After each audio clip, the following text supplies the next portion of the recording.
Hi, I'm Daniel Mahanty. I'm a banker turned cybersecurity professional and trainer. I've worked at senior levels in leading banks in India and overseas. I've worked in the Information Security Department of the State Bank of India. I was in Information Systems Audit in Axis Bank. I was also in Information Systems Audit in Al Raji Bank. I have these certifications: CISA, CISSP, CRISC, CIA, CIPM, ISO 27001 LA, and ITIL. I have conducted CISA programs for Standard Chartered Bank, the US Government Accountability Office, T Systems, a subsidiary of Deutsche Telekom, and Janalakshmi Financial Services. I've conducted CISSP programs for MasterCard, Deloitte, Target, Comcast, Indian Navy, and Societe Generale, the French bank. I've conducted cybersecurity programs for banks in India and the UAE. I'm also a mentor for young UAE bankers. Today, I would like to talk to you about identity and access management. Identity and access management is broken down into four steps, usually referred to as IAAA: identification, authentication, authorization, and accountability. It's after authorization that a user gets access to a resource like a printer or a file or an application. Let's explore these terms in a little more detail. In the first stage, identification, we give our ID to the system. For example, when we log in with our user ID and password into an email system, the first step, user ID, is where the system verifies whether it has a user with that particular ID. The next stage is authentication, the next half of the credential set, where we provide our password or biometrics. In this case, the system verifies whether this is the value that it has for that particular user. When we type in a password, it compares the value that we have typed with the value that it has stored in the system. If the two are the same, it allows access. If not, it denies. Now, just because we've been identified and authenticated, it doesn't follow that we have untrammeled access to the system. We can only access those resources that we have been authorized to, typically by the access control matrix. So when we attempt to access any particular resource, the system checks our level of authorization, and if it is allowed, it allows us access. If not, it declines access. While we may have been identified and authenticated and authorized, we nevertheless have to keep track of what each user has done. This is done typically by logging all user activity. This is the accountability stage of the system, of this process of IAAA.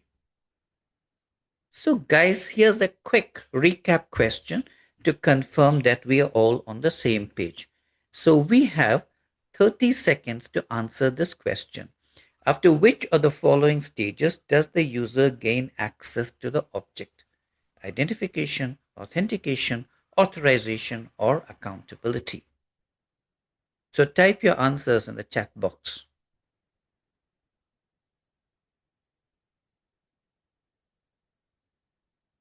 30 seconds.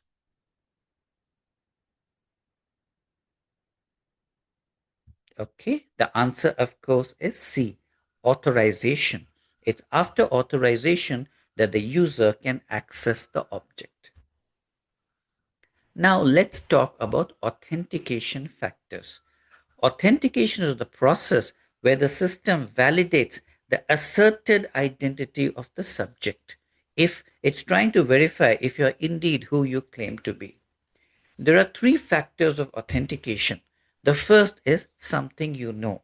This is what we use most commonly: a password, a PIN, or a combination of keys. This is called type 1. Type 2 is something you have, for example, an ATM card or a swipe card which we need to enter our offices. The third, type 3, is something you are, which is biometrics. Type 1 is the most commonly used factor of authentication, and there are several exploits. When people use two factors or more than two factors, multi factor authentication, then that improves security. Now consider what happens when we want to draw money from an ATM. Two factor authentication is at play here. Two factors are required. First, we need to have physical possession of the ATM card, something you have. The next is PIN. We have to know the PIN. We have to type in the correct PIN. How does it make it more secure? Let's say our ATM card is lost. Without the PIN, an attacker can't take any money off from our account. On the other hand, if our PIN is diverged or somebody comes to know our PIN without possession of the ATM card, they can't take any money from our account. This is why two factors or more than two factors offer greater security than a single factor. The other factors of authentication are these: somewhere you are. Depending on the IP address of a user, the system can figure out where they are located. So let's say we are a user who normally logs in from, let's say, place X. Now we are traveling, we are from another area now. We are logging in from, say, Y. Now the system can see that we are from another location. Now there is a warning here. It is possible that a hacker is trying to hack into somebody's account. So what does the system typically do? It'll send you a confirmation mail or a text message to your registered mobile number or to your registered email and say, since you're logging in from another location, I'm sending you this text message. Go there, click on it, or enter it here so that I can confirm that you're indeed who you claim to be. Something you do is also a factor of authentication. For example, we can lock and unlock our phones with patterns. Similarly, some operating systems allow us to log in with gestures, clicks, or pictures. Let's now talk about biometrics. Biometrics, by definition, are something uniquely personal about us, an attribute or a behavior. Biometrics can be of two types: physiological or behavioral. Physiological biometrics are based on some physical attribute like fingerprint, iris, retina scan, etc. These usually do not change over time except by injury. Remember that some physiological biometrics may be considered intrusive. For example, retina scans may reveal medical condition. Some users may not be comfortable with this. The other type of biometric is behavioral. This is based on behavior. It's something like our gait, our signature, or voice print. These can change with the passage of time. They can vary with the stress level. If we are upset, if we are angry, we are excited, our voices sound better, different. I'm sorry, our voices sound different. Our signatures look different. Even our gait may be different. So here's a quick question, guys. Alice's organization requires her to log in with her username, a PIN, a password, and a retina scan. So you have to tell me how many distinct authentication factors are at play here. 30 seconds as usual.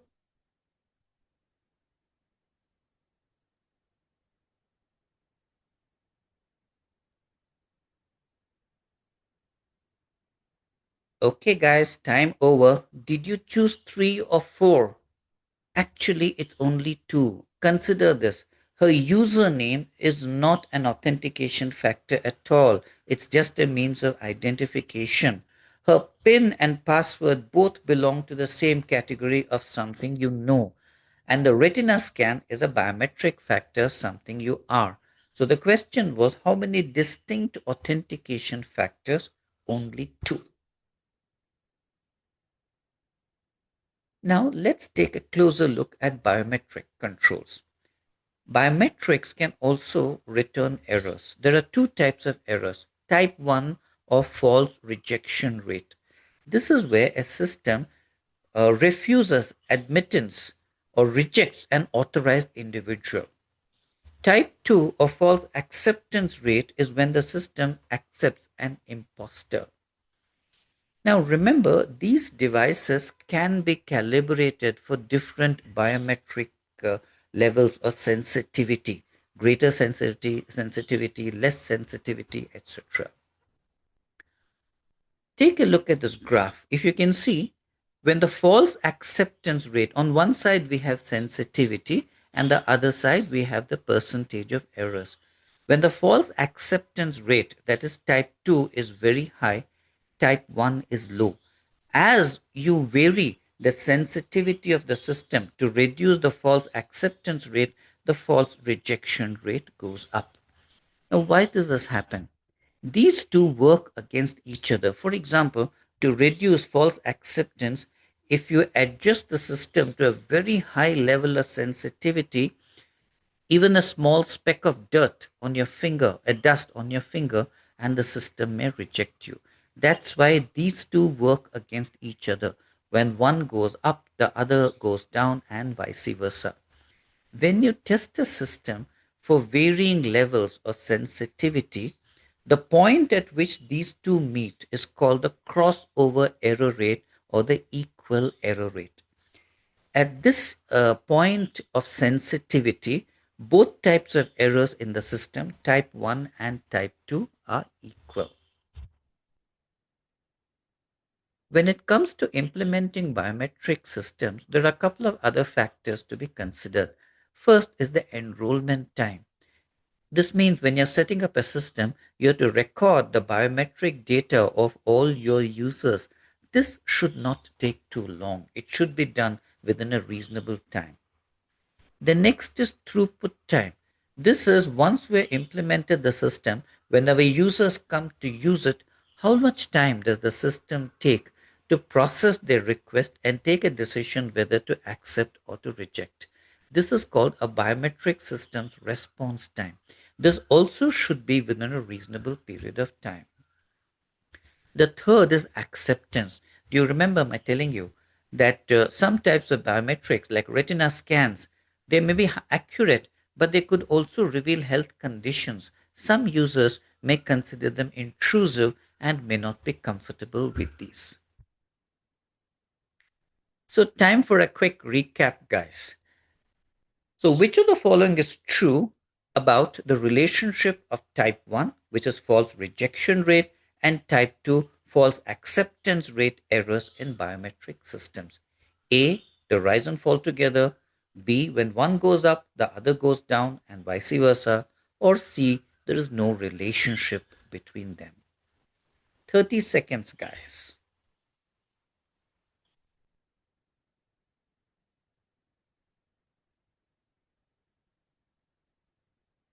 Okay, I hope you got it right. As we discussed a moment ago, they're inversely related. When one goes up, the other falls, and vice versa. Here's one more question, guys. In biometric systems, what is the equal error rate, which is also known as the crossover error rate? There are three options. Go through them and tell me which is correct. So 30 seconds, guys.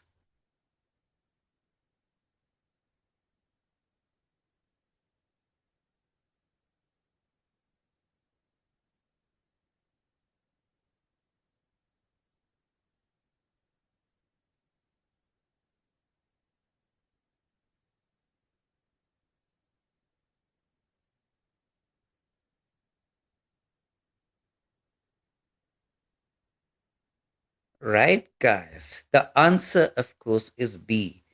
The equal error rate or the crossover error rate is that point at which both type 1 and type 2 errors are equal. Biometric systems also have some limitations, as we discussed, user cultural acceptance. In some places of the world, facial coverings are common. If you rely on facial scans, they may be resistance. As we said earlier, not only health conditions being revealed, diseases can also be transmitted if they are not properly sanitized. Our bodies can also change over time due to illness or some diseases like eye degeneration. So, in such cases, we should replace the biometric information on record. Remember this thing, guys. If you forget your password, type 1, you can change your password. You lose your access card, type 2, it can be replaced. But if your biometrics are compromised, they cannot be changed.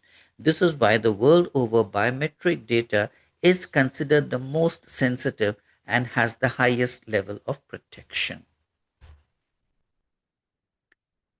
Since biometric systems are very widely used, there is some concern about their being hacked. For example, any surface that we have touched will have our fingerprints. With the correct equipment, it's possible for an attacker to pick up those fingerprints and make something like silicone pads and put it on their fingers. And then, if they affix their thumb impression, what will be read will be our thumb impression. Many of us have put high resolution photographs of ourselves in social media. Surveillance cameras may also pick this up. What if somebody picks up a photograph from there and holds it in front of a system which uses facial recognition? Will it be able to gain access? Will the system be able to detect if this is a photograph or a real human being? So, liveness detection means a biometric system, should be able to determine whether the data being presented to it is coming from a live human being or from a photograph or other source. There are two categories of this. The first is passive liveness detection. Here, you use artificial intelligence to analyze facial features and detect signs if somebody is a real human being. This can be done, for example, by analyzing skin texture.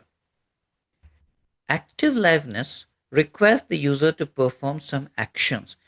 To make sure that there's not a photograph being placed in front of you, you may require the subject to smile or blink or move their head to confirm that it's a human being there and not a photograph.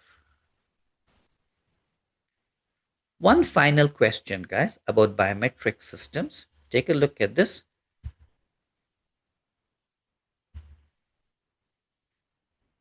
Which of the following best describes the primary purpose of liveness detection and biometric authentication systems? To enhance the resolution of a captured biometric data, to verify that the biometric data is from a live, present individual rather than a static image or playback, to perform a real time facial recognition by matching biometric data to a stored template, or to encrypt biometric data during transmission for added security. The answer is B, to verify that the biometric input is from a live, present individual rather than a static image or playback. I hope you like this program. Thank you.